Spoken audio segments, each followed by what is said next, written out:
arguo aos dois profissionais do tribunal, Henrique e Leonardo. Boa tarde, presidente. Ô, Max, você preside aqui 5 minutinhos, que eu preciso no lavatório. É a desvantagem da gente passar dos 30. Então, boa tarde, relator. Boa tarde a todos os convidados. Parabéns, professor Bruno, pela apresentação. Fazer um breve comentário e depois, se vocês puderem fazer alguma consideração.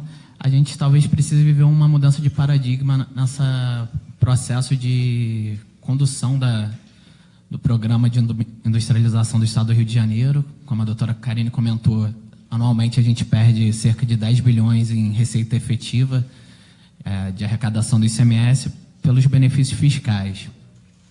Agora, o que são 10 bilhões de reais no ano? 10 bilhões de reais, por exemplo, é um custo de um financiamento da linha 4 do metrô inteiro, né? 10 bilhões é um dinheiro bastante expressivo. Quanto que a gente investiu nos últimos anos, talvez nas últimas 2 décadas, em estrutura produtiva mesmo do Estado, infraestrutura, logística, resolver os gargalos de produção? Muito pouco. Se a gente pegar o endividamento do Estado nas últimas 2 décadas, contratamos cerca de 20 bilhões de reais em operações de crédito. Basicamente, quase a metade disso foi para a linha 4 do metrô. A gente teve uns 2 bilhões de reais, mais ou menos, que foram para a recuperação da Baía de Guanabara. Embora a gente não tenha visto esse resultado, o dinheiro foi gasto e estamos pagando essa dívida. Alguma coisa em torno de 1 bilhão foi para asfalto das cidades, asfaltamento, e, de fato, não interfere diretamente na estrutura produtiva do Estado. Talvez o maior investimento que foi feito com base em operações de crédito tenha sido o arco metropolitano, que foi muito bem lembrado aqui, né? E agora que a gente está nesse estresse fiscal, fica a dúvida, onde é necessária a intervenção do Estado, de maneira que seja imprescindível uma ação de investimento estadual para que a gente consiga deslanchar outras áreas da indústria. Então, fica essa dúvida, se já tem algum estudo pela Rede Pro Rio, das áreas que seriam necessárias um investimento de fato do Estado para resolver certos gargalos, certas estruturas de infraestrutura. A guerra fiscal é uma realidade, mas se a gente não vai além disso, a gente não consegue resolver certas situações. Por exemplo, falou-se aqui da indústria farmacêutica, ali em São Gonçalo, por exemplo, tem alguma coisa, me ocorre aqui a Bebral. A indústria está ali deslocada numa área extremamente violenta, né, sem mão de obra qualificada no entorno, sem estrutura de escoamento de produção, enfim, ela não vai ficar ali só se obtiver uma isenção de ICMS, mas cedo ou mais tarde ela vai acabar saindo se você não tiver outras condições de infraestrutura ali no entorno, né? Então, talvez a gente tenha que passar dessa fase do Estado simplesmente dar um benefício bilionário para as empresas e pensar, não, eu preciso prover uma infraestrutura. Eu queria saber se tem algum estudo, né, já nessa virada de página, pensando nesse novo processo de industrialização do Estado, quais seriam os investimentos que seriam considerados mais urgentes a priori?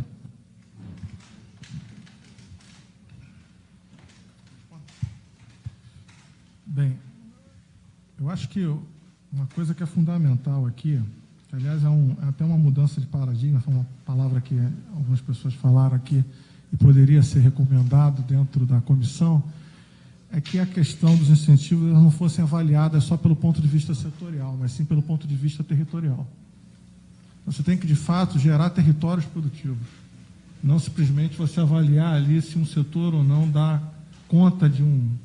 Porque, ou seja, muitas vezes, quando você olha só setorialmente, você vai olhar para a lógica do custo e benefício do próprio empreendimento. Quando você vai para o território, você vai ver, de fato, uma avaliação primeiro prévia de todo o potencial estruturante que aquela atividade poderia ter e como você pode ir além, então, do que a própria lógica, às vezes, empresarial daquele investimento inicial poderia levar.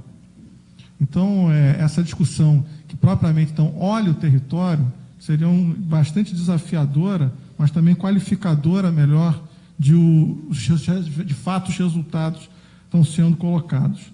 Falo isso porque quando você fala do próprio investimento público, eu acho que é por aí, né? Porque aí, de fato, você estaria somando, né, uma lógica que vem, né, da classe empresarial, mas, de fato, com uma demanda ali de gerar o desenvolvimento para aquela economia regional, como um todo.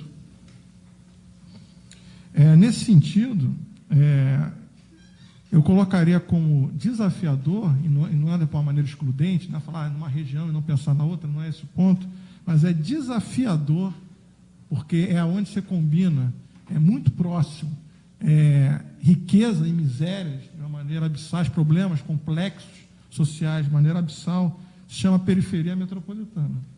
Então, você completar uma série de investimentos em infraestrutura na região metropolitana do Estado do Rio de Janeiro é abissal, né? Assim, é desesperador você ver isso do ponto de vista não é só para a decisão empresarial, mas propriamente para qualificar aqueles territórios do ponto de vista econômico, que às vezes não é o grande empreendimento, mas é o pequeno e médio, que sofre essas dificuldades e não vão conseguir chegar até a carteira de fomento, muitas vezes. Mas que isso na economia se chama externalidade, né? Então, você está gerando algo que outros vão se beneficiar, que às vezes você não tinha um olhar, não estava pensando que era para aquele diretamente. Mas ao você qualificar essa infraestrutura básica, e isso é muito grave na região metropolitana do Estado do Rio de Janeiro, né? Regiões que às vezes você não tem nem CEP ainda, algumas ruas, você tem problemas de saneamento gravíssimos, e isso não tem jeito, em grande medida é investimento público na veia mesmo, né? O lado positivo dessa história é porque também, ao você fazer esse tipo de coisa, você está gerando a possibilidade de você gerar frente de trabalho no momento onde o Rio de Janeiro tem uma das taxas de desemprego mais absurdas, mais graves do Brasil, muito maior do que a média nacional. Então, a gente não tem que passar só a longo prazo, que é o objeto aqui da gente, está pensando no fomento para gerar um potencial estrangeiro, mas, inclusive, dar esse resultado de curto prazo, que é importantíssimo no momento de grande miséria e pobreza. Então, essa agenda, assim, a rede em si, ela não tem ainda um estudo sobre isso, porque ela começou, o lançamento dela foi em maio desse ano. Então, ela é bem nascente, por isso que a gente está ali já sendo acolhido pelo fórum, nesse momento ali, para dar visibilidade para o projeto. Mas a gente está à disposição, porque o objetivo da rede é exatamente esse, né? Ser requisitado para fazer esse tipo de coisa, né? Com o diferencial de que, sendo articulado pela UERJ, nosso objetivo é ser justamente um projeto orgânico junto a esse pensar do aparelho de Estado que deveria ser mais fortalecido, assumir mais essas posturas de planejamento, esse viés estratégico.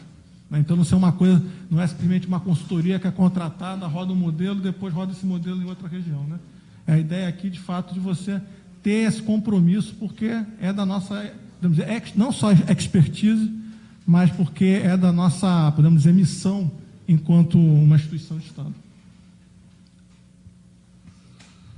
Leonardo. Boa tarde, presidente. Boa tarde, demais deputados, professor Bruno, colegas. Bom, vou tentar ser bem breve, né, até pelo andar da hora, e até porque acho que a maioria aqui ainda concorda. não são 5 horas, viu? É 9? A maioria aqui concorda, né, com todas as premissas que foram colocadas aqui com relação ao desenvolvimento do Estado, com relação à necessidade de incentivar a produção local, o papel da produção local na geração de emprego e renda, né? Acho que isso é um ponto bem comum.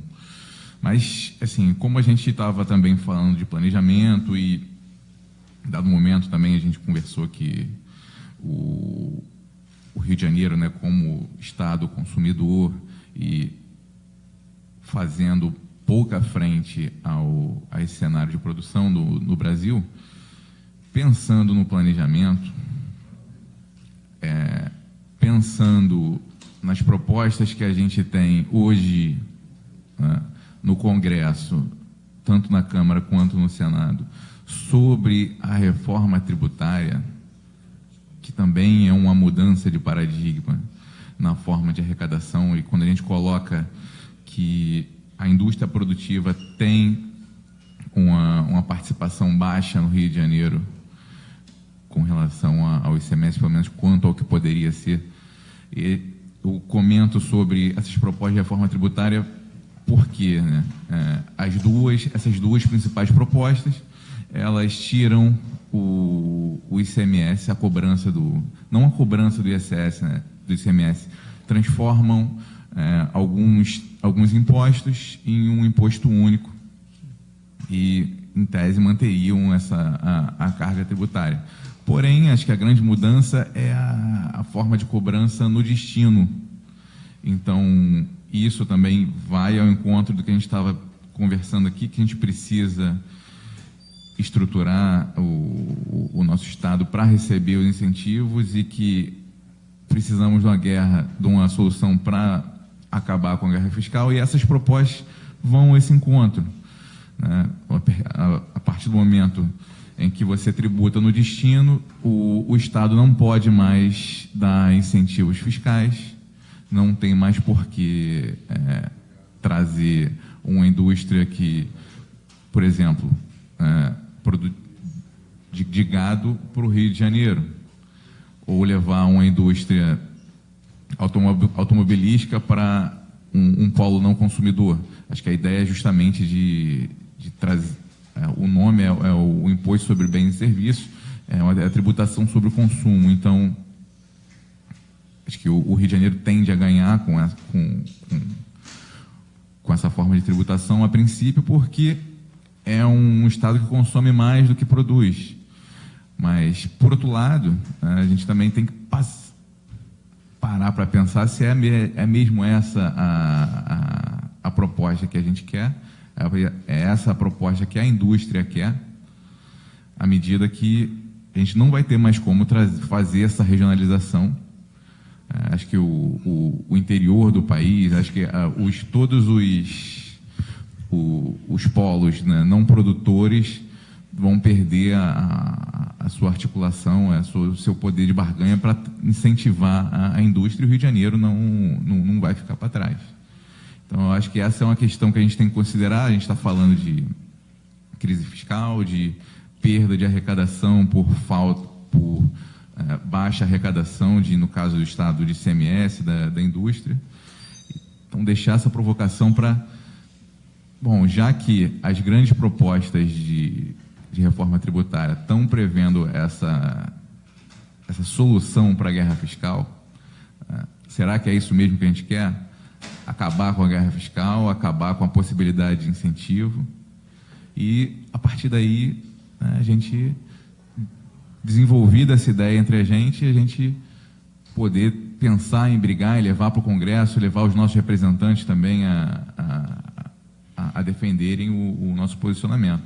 Porque, a princípio, os grandes consumidores, a Rio, São Paulo, a região sudeste em si, a grande parte do consumo seria a parte que vai sair melhor nessa história. É claro que tem toda uma transição, todas as propostas têm uma previsão de transição, mas como estamos nos planejando, né, e como isso vai ser as nossas propostas estruturantes são de longo prazo, acho que a gente tem que ter em foco que, encerrando a reforma da Previdência, vai entrar, né, com toda a força a reforma tributária, e não deve demorar tão mais do que a reforma previdenciária para ser aprovada.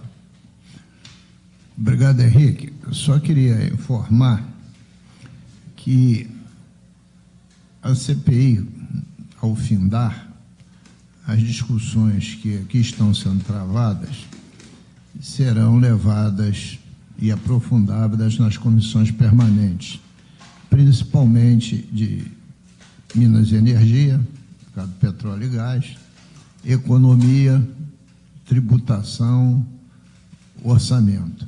E se a gente pegar os grandes eixos do Bruno, né, cultura, turismo, saúde, etc, etc. Então, a ideia nossa é que isso se desdobre pelas comissões permanentes, né?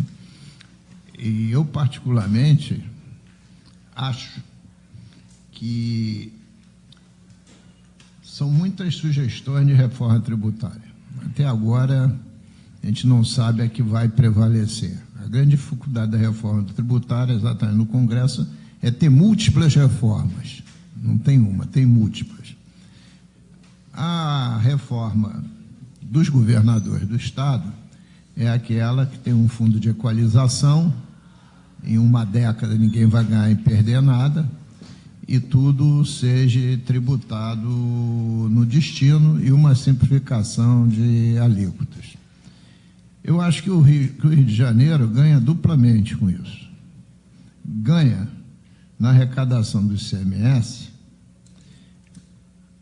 Mas ganha-se não tem, na sua intensidade que tem hoje, essa guerra fiscal, se nós somos muito maiores consumidores que produtores, nós temos uma vantagem logística das empresas estarem perto do local do consumo. Diferentemente de São Paulo, que é grande produtor e grande consumidor, mas já produz mais do que consome, né? Então, mas claro, isso precisa de um aprofundamento, discussão, e o tributo, né, não pode estar dissociado, né, ao plano de desenvolvimento, né? Mas não é ele que subordina o plano, né? O plano é que tem que encaixar o tributo no seu escopo. Ana Paula, pela Geste Rio. Eu queria só, presidente, fazer aqui deputado Max Lemos. Um pequeno resumo.